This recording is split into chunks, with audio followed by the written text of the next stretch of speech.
Hello everyone, मैं doctor S K. Tiwari. आज मैं आपको बताऊंगा एक ऐसे रोग के बारे में जिससे कि आजकल बहुत ज़्यादा आबादी पीड़ित है और काफ़ी लोग इससे ग्रसित हैं। इस रोग का नाम है सर्वाइकल स्पॉन्डिलोसिस। सर्वाइकल स्पॉन्डिलोसिस में गर्दन में उपस्थित हड्डियां, जिन्हें कि सर्वाइकल स्पाइन बोलते हैं, उनके बीच जो डिस्क स्पेस होता है, यानी दो हड्डियों के बीच के जो स्पेस होते हैं उनको डिस्क स्पेस बोलते हैं, इसमें कमी आ जाती है और हड्डियों में जो जल अंश होता है वो कम हो जाता है, जिसके कारण हड्डियां सिकुड़ जाती हैं और कमजोर हो जाती हैं और उनकी जो सतह होती है वो खुरदरी हो जाती है और सतह के ऊपर छोटे छोटे हड्डियों के कण बन जाते हैं, जिन्हें कि ऑस्टियोफाइट्स कहते हैं। ये ऑस्टियोफाइट जब बन जाते हैं तो हड्डियां एक दूसरे से रगड़ खाती हैं और ये सभी कारण मिलकर सर्वाइकल स्पॉन्डिलोसिस को जन्म देते हैं। अब ये जान लेते हैं कि सर्वाइकल स्पॉन्डिलोसिस के कारण क्या क्या हो सकते हैं। साधारणतः ये बीमारी जो है वो 40 वर्ष से अधिक उम्र वाले लोगों को ज़्यादा प्रभावित करती है, क्योंकि 40 वर्ष की उम्र तक आते आते शरीर में कैल्शियम और विटामिन D3 की कमी होने लगती है और इस कमी के कारण हड्डियां जो होती हैं वो सिकुड़ने लगती हैं या सूखने लगती हैं और इसी सिकुड़न और सूखने के कारण उसके बीच का जो डिस्क स्पेस होता है वो कम हो जाता है और हड्डियां एक दूसरे से रगड़ खाने लगती हैं, जिससे कि ये दर्द आता है। और भी कुछ कारण हैं, जैसे कि अगर आप सही से बैठते नहीं हैं, झुक कर बैठते हैं या गर्दन झुका कर बैठते हैं या लंबे समय तक एक जगह पर बैठकर कंप्यूटर या लैपटॉप पे आप काम करते हैं और आपका पोस्चर खराब है, या तो आप सोते हैं तो बहुत ऊंचा पिलो यानी कि तकिया यूज करते हैं या बहुत लंबे समय तक गर्दन को टेढ़े करके सोते हैं, तो भी आपको ये बीमारी हो सकती है।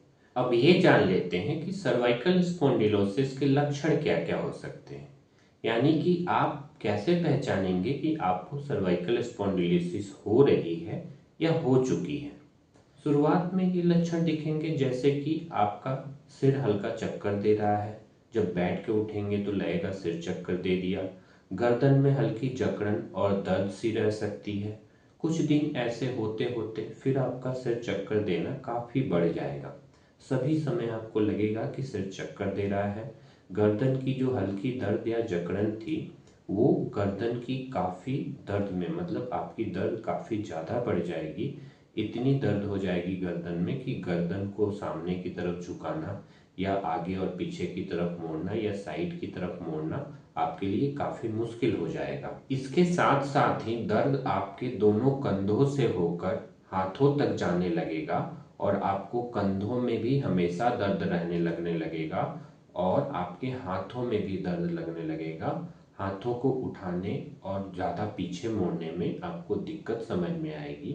ये सभी लक्षण हैं जो शुरुआती से लेकर आपको लगने लगेंगे। अब जान लेते हैं कि सर्वाइकल स्पॉन्डिलोसिस का उपचार क्या हो सकता है।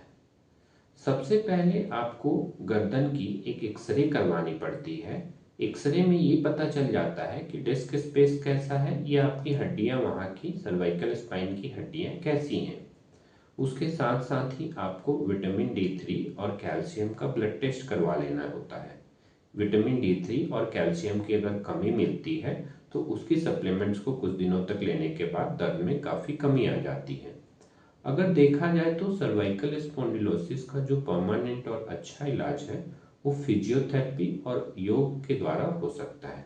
फिजियोथेरेपी आप कम से कम 15 दिन या 20 दिन करवा लें और लंबे समय तक योग और प्राणायाम का सहारा लें तो आप धीरे धीरे इसको ठीक कर सकते हैं। तब भी आपको इन बातों का ध्यान रखना होगा कि आपको बैठने और सोने की आदत में बदलाव करना होगा, यानी कि आपको सामने झुककर बैठना या गर्दन को झुकाकर काम करना, लंबे समय तक बैठ के काम करना और सोते समय ऊंचा पिलो तकिया का यूज करना, ये सब आपको बदलना होगा। और जो योग या प्राणायाम की जरूरत है उसकी एक छोटी सी वीडियो मैं इसके साथ ऐड कर दूंगा, जिसको देख के आप जान पाए कि योग, प्राणायाम या एक्सरसाइजेस क्या आप कर सकते हैं जो कि सर्वाइकल स्पॉन्डिलोसिस में आपको काफ़ी लाभ पहुंचाएगी।